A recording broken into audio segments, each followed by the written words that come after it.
السلام علیکم۔ شیخ راغب نے اپنی بیوی نجمہ کو طلاق دے دی۔ طلاق کے بعد دونوں نے بیوی سے کہا کہ تم اپنے گھر چلی جاؤ۔ بیوی بولی میں ہرگز نہیں جاؤں گی، اب اس گھر سے میری لاش ہی نکلے گی۔ شیخ راغب بولے میں تمہیں طلاق دے چکا ہوں، اب مجھے تمہاری حاجت نہیں، جاؤ میرے گھر سے۔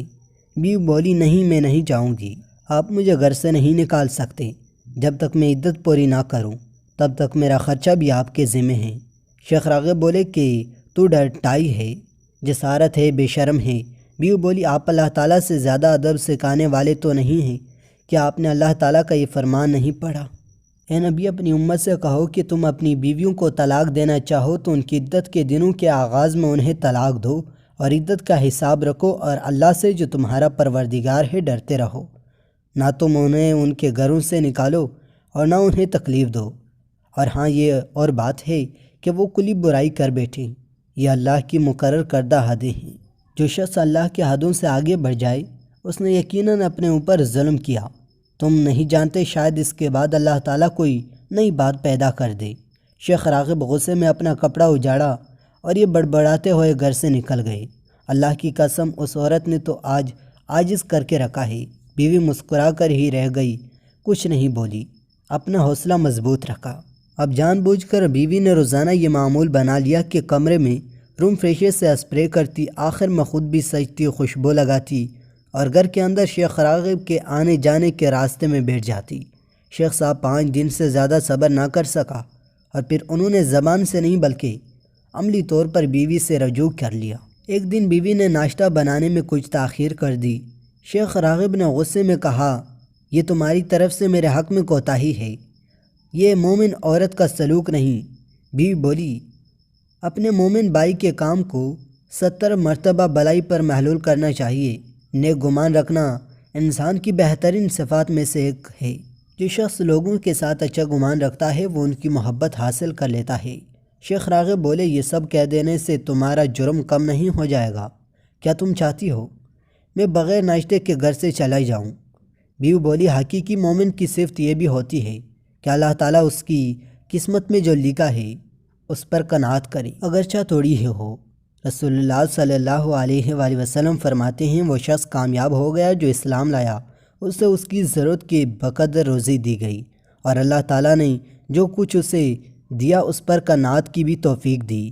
شیخ راغب بولے اب تو میں ہرگز کچھ نہیں کہوں گا۔ بیوی بولی افسوس آپ نے ان باتوں سے کوئی سبق حاصل نہیں کیا۔ شیخ راغب نے اپنی بیوی کی بات پر دھیان بھی نہیں دیا اور غصے میں گھر سے نکل گئے۔ کل لوٹنے کے بعد بھی انہوں نے بیوی سے کوئی بات چیت نہیں کی۔ رات میں انہوں نے بیوی کو بستر پر تنہا چھوڑ دیا اور خود بستر کے نیچے لیٹے رہے۔ شیخ صاحب کا یہی حال رہا یہاں تک کہ 10 دن اور 10 راتیں گزر گئی۔ دن میں بیوی کھانا وغیرہ تیار کرتی اور سارے کام معمول کے مطابق کرتی۔ رات میں بیوی اپنا لباس اتار دیتی، میک اپ کرتے، خوشبو لگاتی اور بستر پر لیٹ جاتی اور جان بوجھ کر شوہر سے کوئی بات چیت نہ کرتی۔ 11ویں رات پہلے تو شیخ راغب معمول کے مطابق بستر کے نیچے لیٹ گئے، پھر تھوڑی ہی دیر میں بستر پر آ گئے۔ بیوی ہنسنے لگی اور بولی کیوں آئے ہیں؟ شیخ راغب بولے میں واپس پلٹ کر واپس آ گیا ہوں۔ بیوی بولی لوگ پلٹتے ہیں تو اوپر سے نیچے آ جاتے ہیں، نیچے سے اوپر نہیں جاتے۔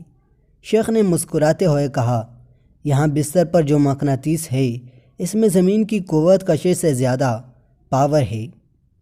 پھر شیخ نے مسرت امیز لہجے میں کہا نجیہ اگر دنیا کی ساری عورتیں تمہاری طرح ہو جائیں، کوئی مرد اپنی بیوی کو کبھی بھی طلاق نہ دے اور گھروں کی سارے مسائل ختم ہو جائیں، اللہ کے رسول صلی اللہ علیہ وآلہ وسلم نے سچ فرمایا جو عورت اپنے شوہر کی بدسلوکی پر صبر کرتی ہے اللہ اسے آسیہ بنت مزاحم کے جیسا اجر دیتا ہے۔ نجیہ تم اللہ کی اطاعت کے کاموں میں میری بہترین مددگار ہو، اللہ تمہیں میری طرف سے جزائے خیر دے اور کبھی بھی ہمیں جدا نہ کرے۔ اسی طرح سنجیدگی غصے پر غالب آ جاتی ہے۔ اس پیغام کو نشر کر کے خانگی بیداری میں آپ بھی حصہ لیجئے۔ معاشرتی امور میں جذبات کی صحیح استعمال کا ہنر موجود ہوتا ہے۔ کیا آپ یہ جانتے ہیں ہر عورت کے اندر ایک نجیہ ہوتی ہے اور ہر عورت جو اپنے رب سے مناجات کرے اور اسے حقیقی دنیا کے بجائے جنت کے حصول کے لیے تگ و دو کرے اور وہ نجیہ ہے اللہ ہم سب کو جہنم کی آگ سے نجات دے۔ یہ دلچسپ کہانی ہے، اسے شادی شدہ مردوں اور عورتوں کو لازمی بھیجیے، اس میں دونوں فریق کے لیے عبرتناک سبق موجود ہے۔ دوستوں امید کرتا ہوں کہ یہ کہانی آپ دوستوں کو پسند آئی ہوگی۔ اسی طرح کی مزید کہانیوں کے لیے ڈیلی ناول یوٹیوب چینل کو بھی سبسکرائب کریں۔ شکریہ۔